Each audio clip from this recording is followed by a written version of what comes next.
My fellow investors, today we're going to talk about Tesla, the company that has sparked much heated debate. It seems like there's only two camps with this company. There's people that hate it, there's people that love it and invest in it. Is it a good investment? We're going to go over that. Now, I came across this video of some investors who apparently don't think Tesla is a good investment. We're going to consider what they have to say. Maybe I agree with some of the points they make. Maybe I don't. We're going to find out.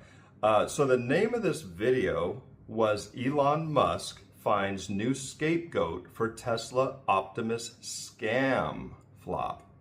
So it's a scam apparently. Okay. Well, I'm not going to play the video.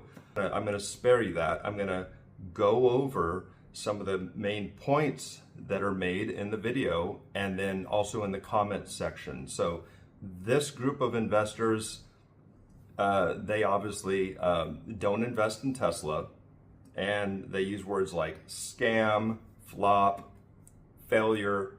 So, but let's see what they have to say.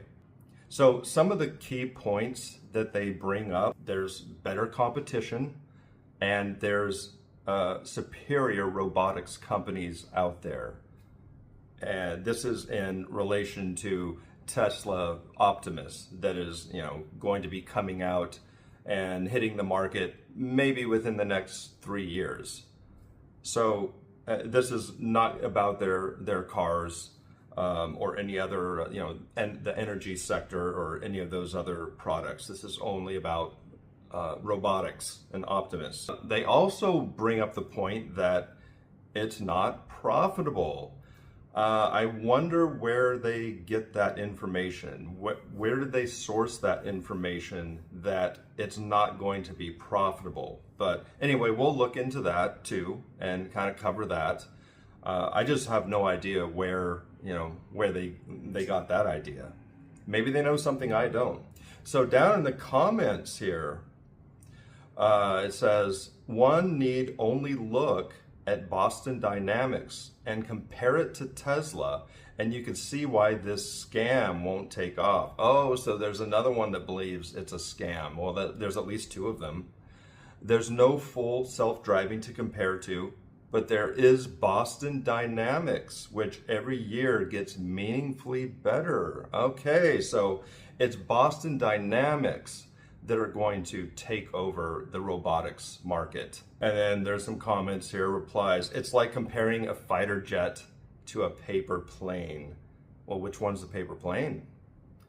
Yes, jumping dogs are so useful. I think there's some use for these robotic dogs. That's kind of funny. Look at their new Atlas video. We're going to explore a little bit about Atlas too. See if they make any good points. Yeah, they are. You've just admitted that you know nothing about the challenges of robot locomotion without coming out and saying you know nothing about the challenges. Oh, I think it's, like I said, I think it's very impressive what they've done, Boston Dynamics. So is Boston Dynamics going to cut out the majority of the market? Let's kind of explore that. But before we do that, I want to take you back in time to the home computer revolution and the different companies that were involved in that revolution. Okay, so if you remember, now IBM, it was positioned itself early, and had it done a few things differently, it could have cut out, a large share of the market. But there's some things that happened and competitors that came on the scene, and it turns out that didn't happen. IBM ultimately, it didn't do so great in the home PC market, which had a huge market cap. Here's an overview. IBM's home computer business ultimately faltered due to a combination of factors: competition from clones, a shift in IBM's focus to service, the rising popularity of cheaper, more accessible computers. So back then in the computer industry, they had this term called the killer application. A company had to have and come up with the killer application of, how to use this technology and make it accessible to the general public. If a company could have that application, it would basically win the game, right? It would win the lion's share of the market. We know that later it wasn't IBM, it was Microsoft and Apple. IBM didn't have the price point that people were willing to pay for it, right? And Microsoft, it had that application, it had that killer application. We know that, the rest is history. We know how it all played out. So, let's look at Boston Dynamics, their applications, and the price point of their products. The robot dog, its name is Spot. And I've been watching Boston Dynamics videos for years. I think it's really impressive what they do. The price tag, it starts at $74,500. What does it do? It's very niche. It's for industrial applications. Pretty niche market. 20,000, let's just shoot for the middle, 25,000 to 74,500. Okay, what about the Atlas? It's not commercially available for purchase. It's not even available for purchase to the general public. But there's an estimate on the cost range. What is it? Is it 25, 30,000?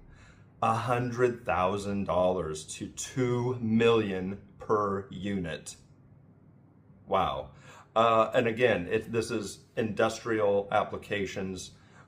We know the application that Tesla is going for with Optimus is kind of a personal, general purpose application. Kind of similar to, that's what won out, back in the computer revolution. If there's any correlation there, we know how that's going to turn out. There's other competitors. What about the Unitree? The Unitree robotics company. They have a price point. They have a humanoid robot, $24,300. Hey, it has the price point. That seems to work. All right, what's the application of it? Let's explore that. The Unitree G1 standard, optimized for immediate use. Whether you're exploring robotics for fun or using it in demonstration scenarios, this humanoid robot delivers exceptional performance without requiring advanced programming. So the application is fun and demonstration. Again, they don't have the application. Tesla, it appears, is the one that is positioned to take the lion's share of general purpose humanoid robots that are going to perform it across many applications, but useful applications, and at a price point that people can afford and they're willing to pay for it. There's even talk, by the way, that the Optimus may be priced as low as $10,000. It's much lower than Boston Dynamics. Oh, by the way, Boston Dynamics, they're not a publicly traded company. They are missing out on millions of dollars in research and development by not being a publicly traded company. Guess who is a publicly traded company? That's right, Tesla. Another thing that's brought up is the problem of China controlling the majority of rare earth magnets that are used in the production of and manufacturing of these robots and many other forms of technology. It's not just robots. And the claim is that this is just going to put them behind, or they won't be able to pull it off. Tesla is working to obtain the necessary licenses to import these magnets for their robot Optimus. So they are working towards that. Oh, I want to go over this too. I found something regarding these rare earth magnets. This is 1 day ago. Breaking news. A company in Oklahoma is going to manufacture rare earth magnets for domestic use. So it looks like, that is, going to be remedied, at least to some degree. Now it's going to take them, it might take them a year or two to get up and running, but, it's not, I don't think it's going to put them behind so much, because another thing that they got wrong is that they think that Tesla wants to, start producing these for retail this year. Well, that's not even the timeline. I mean, the timeline is more like 3 years out, for retail. So they have time to work on that problem of, these rare earth magnets and the supply chain. And it looks like they're in fact working on that. Let's get some other comments. Who cares if a robot can run half a marathon? You can freaking ride the Chinese robot dog over rocky terrain. How is this thing even real? If Elon had this robot dog on stage right now, Tesla's stock market cap would be $10 trillion. Tesla fanboys would eat it up. Running marathons, I don't see how that's useful. Here's another commenter said, Boston Dynamics has way better robots and is way ahead of Tesla. So they don't have, they have very specific industrial applications. They're way overpriced. They don't really intend to, have, the same application. And they're not really going for the personal use market, the home robotics market. I mean, if you don't play the game, you can't win. I mean, this is embarrassing. Did these guys research any of this? They put themselves out there like this, these investors, that they think that, Tesla is a horrible investment, but they didn't apparently do any due diligence or any research. And they think this company that's a private company is going to outdo them when they're not even really gunning for the market. It's an industrial use. It's very niche industrial use. If you look at, the intrinsic value of a company, part of that intrinsic value is the future prospects of the company. And Tesla has a lot of future prospects. We know about all the products and services that are coming down the line. And when you look at the Optimus specifically, and you compare it to Boston Dynamics, it has the more dexterous hands, arms with actuators that make it more human-like, perform delicate tasks, and it has the tactile sensors on its hands. It's just more human-like, and it's able to, with each generation, improve upon that, right? And also use AI and machine learning and its neural networks to learn new tasks. So, it's scalable. I don't see how these companies that they brought up specifically are going to compete with Tesla in robotics. Now, let's explore, these Chinese companies, because there's a lot of Chinese robotics companies. In fact, there's more, I would say there's more variety than the US has, but the US has Tesla, right? That is ahead in some ways in that industry specifically. If you look at the Chinese market, now, obviously they're going to do well in their own market. If you look at, electric vehicles, that's the case, right? China buys the Chinese brands, and I'm sure that, that's going to happen with robotics.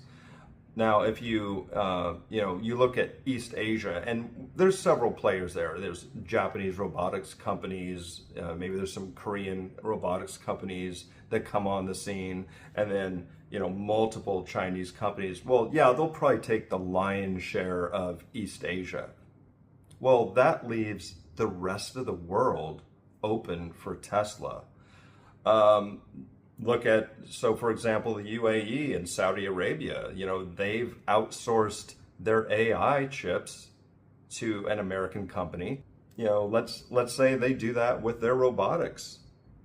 So a lot of these Middle Eastern and Western Asian countries, it appears, that's probably the way they're going to go. But even if they didn't, you have, the Americas, most of Europe, and, Africa, Australia. That's a huge market for Tesla. And I don't see anybody that's competing with them, not at their price point and not with their application of the technology. I think these guys got it wrong. I mean, honestly, I'm kind of embarrassed for them that they did such a horrible job evaluating, Tesla robotics and how they compare to, the competition that's out there. Now, going back to this comment that Tesla Optimus is not going to be profitable, I don't know where that information came from. Nothing has been released officially by Tesla regarding the profit margins of the Optimus. Now, there are estimates that it will be, less than $20,000 to manufacture them, which puts them below the price point. So, we are looking at profit margins. We just don't know how many. So I don't know where these investors are getting their information saying it's not going to be profitable. And I know that there's going to be robots used in the Tesla factories to help produce and manufacture these robots and then lower the production cost even further. I don't see a problem with the profit margins of the Tesla Optimus robot. Anyways, interesting take. I have to say that was horrible. I pretty much have to disagree with almost everything. I think a little leeway has to be given to them with, it possibly being, delayed because of, the rare earth magnets, but it looks like they're working on that. But, it's Tesla. Everything's delayed. Like, that's a given. Anyway, buy the dip, guys.